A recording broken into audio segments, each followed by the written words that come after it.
South Africa has a coastline of 3,000 kilometers with more than 22 commercial fisheries as well as a number of non-commercial and small-scale subsistence fisheries. And all of them have come to argue the cases to the Fisheries Department for their 2020 rights allocations, which will allow them to legally fish for the country's living marine resources.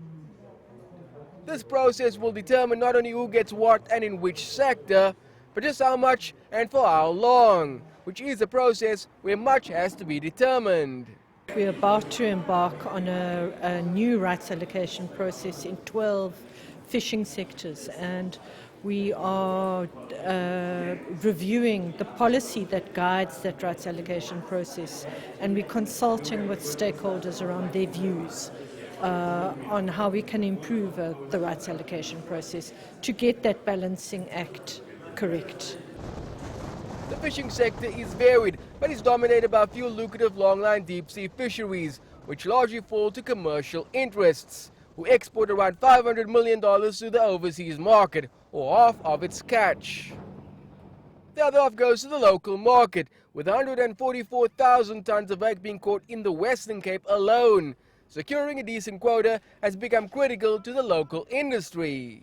This is our second round of long-term rights that we're going through now, and we envisage that this next period will grow extensively, both in our fleet, our capacity, and our product supply in the world.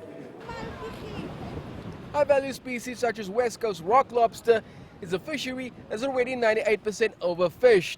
And for 2020, some in the small-scale fishing sector plan to diversify their interests. We're trying to increase our current quota that we have, so just to be less reliant on the lobster sector, and basically to make sure that sector can grow, and then basically diversify back to lobster again. So our strategy at the moment is to focus more on longline and basically to make it as efficient as possible. Of course, one of the most important issues of distributing quotas in a fair and equitable manner is also job creation.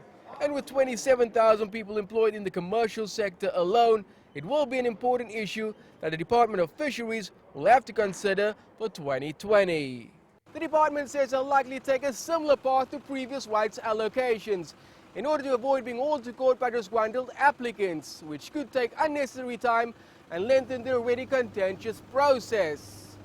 Travers, CGTN, Cape Town.